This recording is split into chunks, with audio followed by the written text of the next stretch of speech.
Olá, eu sou Rafael Rodrigues e o estudo do Vem e Segue-me esta semana vai nos ajudar a entender um pouco mais como a Igreja de Jesus Cristo foi organizada na Terra.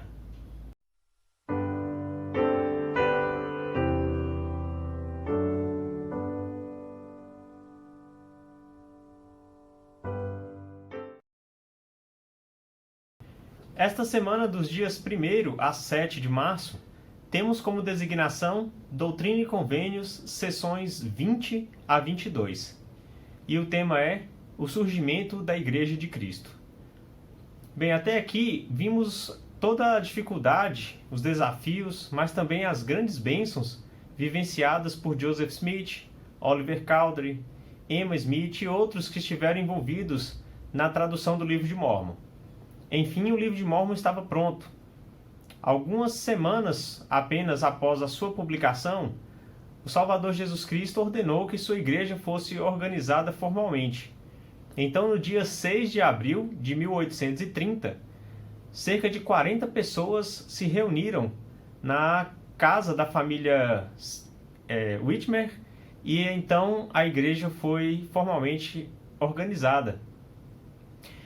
Nessa ocasião, Jesus Cristo, através das revelações que vamos estudar essa semana, deixa claro algumas doutrinas e verdades que foram consideradas tão importantes para serem demonstradas e faladas já nessa primeira reunião de organização, que foi a primeira conferência da igreja.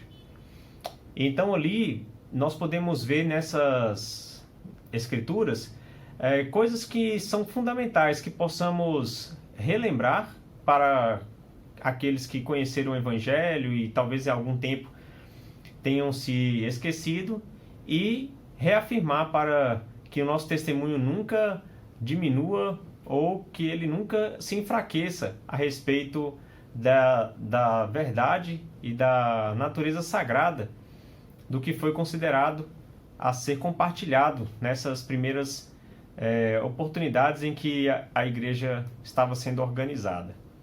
Bem, então aqui, para começar, em Doutrina e Convênios, na seção 20, no versículo 9, temos falando a respeito do Livro de Mórmon.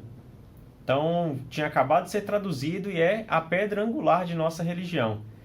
E então, Jesus Cristo disse, que o Livro de Mórmon contém um registro de um povo decaído e a plenitude do Evangelho de Jesus Cristo aos gentios e também aos judeus. Então aqui são as próprias palavras de Jesus Cristo confirmando que o Livro de Mórmon contém a plenitude do Evangelho. E vamos ver que ele tem um papel fundamental em todo o processo de restauração do Evangelho eterno de Jesus Cristo. É através do Livro de Mórmon que nós podemos conhecer coisas importantíssimas a respeito da doutrina de Cristo. É também mais uma maneira de confirmarmos a veracidade da Bíblia. Muitas pessoas pensam que, por termos a Bíblia, não precisaríamos do Livro de Mórmon. Mas se um dia a Bíblia fosse colocada em xeque, ou seja, a sua veracidade fosse contestada, qual outra testemunha, qual outro testamento teríamos a respeito de Jesus Cristo? Portanto, temos o Livro de Mórmon. Então, um apoia o outro nesse papel importantíssimo de podermos conhecer a respeito da vida, ministério e de todas as promessas de Jesus Cristo para nós.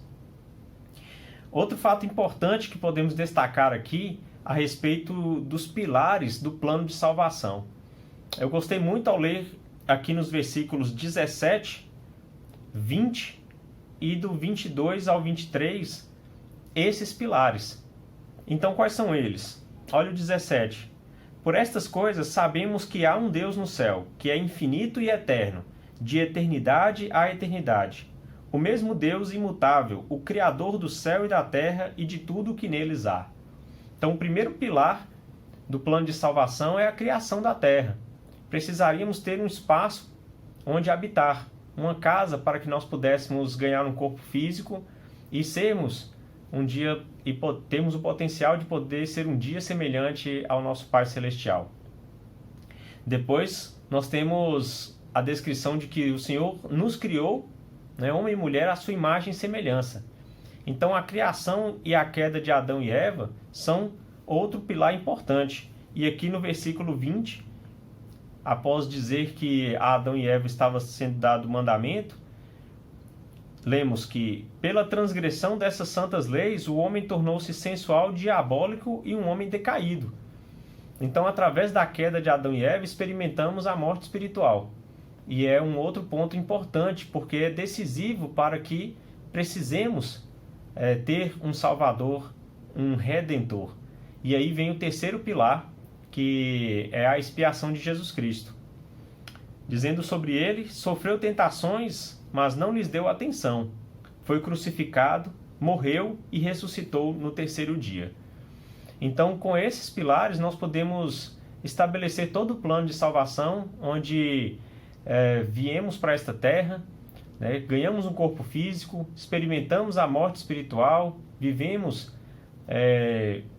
sujeitos ao pecado, à tentação, e através da graça e misericórdia de Cristo, por meio da expiação, se a aplicarmos em nossa vida pelo arrependimento completo, nós podemos um dia voltar a viver na presença de Deus e receber a exaltação.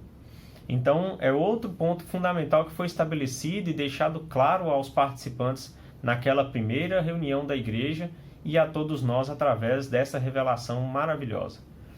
Também podemos destacar a união que deve haver na igreja. Eu acho isso aqui muito importante porque a gente não pode viver individualmente de modo a cada um se importar apenas consigo e não considerar a importância de orarmos uns pelos outros. Então a igreja precisa dessa união, né? Os membros precisam estar sempre voltados e preocupados uns com os outros. Então aqui nos versículos 32 a 34, o Senhor disse: mas existe também a possibilidade de que um homem caia da graça e aparte-se do Deus vivo. Portanto, que a igreja esteja atenta e ore sempre para não cair em tentação. Sim, até os santificados estejam também atentos. Então, deixando claro que ninguém está livre da tentação e da possibilidade de cair, né? Mesmo os santificados.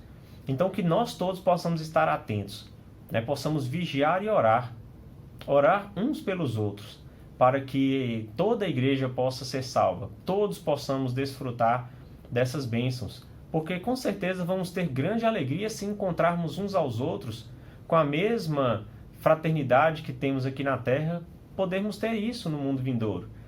Mas também a nossa tristeza será grande se por acaso chegarmos lá e não encontrarmos algum irmão e termos consciência de que poderíamos ter feito algo mais para que esse irmão se fortalecesse.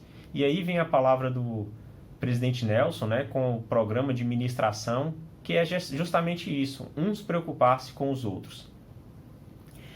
A respeito das ordenanças, essa Doutrina e Convênios 20, essa sessão, ela fala sobre pelo menos duas ordenanças com algum detalhe mais criterioso, que é o batismo e o sacramento. Então, sobre o batismo, é descrito como nós devemos nos preparar, ou como nos preparamos para aqueles que já são batizados, né, e aqueles que ainda não são, como devem se preparar para o batismo. Devem ter um coração quebrantado e o espírito contrito. Testificar à igreja que verdadeiramente se arrependeram de todos os seus pecados e estão dispostos a tomar sobre si o nome de Jesus Cristo, tendo o firme propósito de servi-lo até o fim, e realmente manifestarem por suas obras que receberam o Espírito de Cristo para a remissão de seus pecados. Então, o manual ele traz uma pergunta muito importante a respeito dessa questão do convênio que fazemos do batismo, né, que está descrito no versículo 37. O que posso fazer para manter vivo o firme propósito de servir Jesus Cristo até o fim? Então, essa é uma pergunta que devemos ponderar sempre. O que mais posso fazer ou o que ainda não fiz para demonstrar que realmente desejo seguir Jesus Cristo firmemente até o fim? Também podemos ver as orações sacramentais, né, que, assim como em Moroni, vimos lá nos capítulos 4 e 5, que devemos ter atenção, ouvir atentamente a cada domingo, que devem ser seguidas para que a ordenança seja realmente um emblema do Salvador Jesus Cristo. A respeito do sacerdócio, essa sessão ela fala sobre o governo e a organização da igreja, e conhecer os ofícios, os serviços dos sacerdócios são fundamentais. Os homens devem ler atentamente esses versículos para aprender como exercer aquilo que lhe é esperado. E as mulheres também devem estudar para conhecer todas as bênçãos que estão ao alcance delas, por intermédio do sacerdócio, e principalmente, uma coisa muito importante que eu vi uma vez numa aula do Instituto, foi que as mulheres, elas precisam conhecer a respeito do sacerdócio para cobrarem ou incentivarem o seu marido, o filho, pai, enfim, aqueles que estão ao seu redor, para que eles possam executar adequadamente sua função. Então isso também é ter união na igreja, uns ajudarem os outros. Para finalizar, vamos comentar um pouco de Doutrina e Convênios, seção 21, porque aqui nós temos a orientação do Senhor de como devemos ouvir a palavra do profeta. Então hoje nós temos essa facilidade da tecnologia e termos as palavras dos profetas ao alcance de nossas mãos, de nossos olhos, de nossos ouvidos, e precisamos fazer isso de uma maneira bem clara, que está em Doutrina e Convênios, então, na seção 21, versículos 5 e 6. Pois suas palavras recebereis como de minha própria boca, com toda a paciência e fé. E agora o 6 tem a promessa. Porque assim fazendo, as portas do inferno não prevalecerão contra vós. Sim, o Senhor Deus afastará de vós os poderes das trevas, e fará tremerem os céus para o vosso bem e para a glória de seu nome. Então olha que promessa maravilhosa, apenas vinculada a algo que para nós hoje é tão simples. Há muitos anos atrás, para as pessoas ouvirem a voz do profeta, eles tinham que viajar por quilômetros, ou esperar que isso fosse publicado em jornais, periódicos, e quem sabe ter a sorte de ter isso em mãos em algum momento de suas vidas. Lendo livros santos, percebemos que aqueles que viviam em outros países tinham também grande dificuldade, e pessoas viveram pela fé sem nunca terem ouvido pessoalmente as palavras do profeta.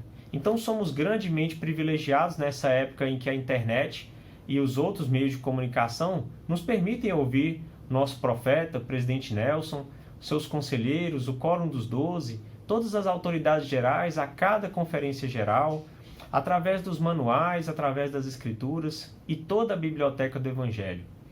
Então que nós possamos realmente ouvir com paciência e fé, colocar em prática as coisas que eles têm nos orientado a fazer, porque realmente é a vontade do Senhor, é a própria voz do Senhor para nós aqui na terra. Tenho um testemunho disso e compartilho com todos, de que Deus, Ele é o nosso Pai Celestial, Jesus Cristo, seu Filho amado, é o nosso Salvador. Através deles, por meio de nosso profeta, podemos saber o que fazer nessa vida para um dia voltar a viver com eles na eternidade e receber, através das Escrituras, uma coroa de exaltação, uma coroa de glória, uma coroa de alegria. E essa é a mensagem do Vem Segue-me dessa semana, que devemos estudar atentamente. Em nome de Jesus Cristo. Amém.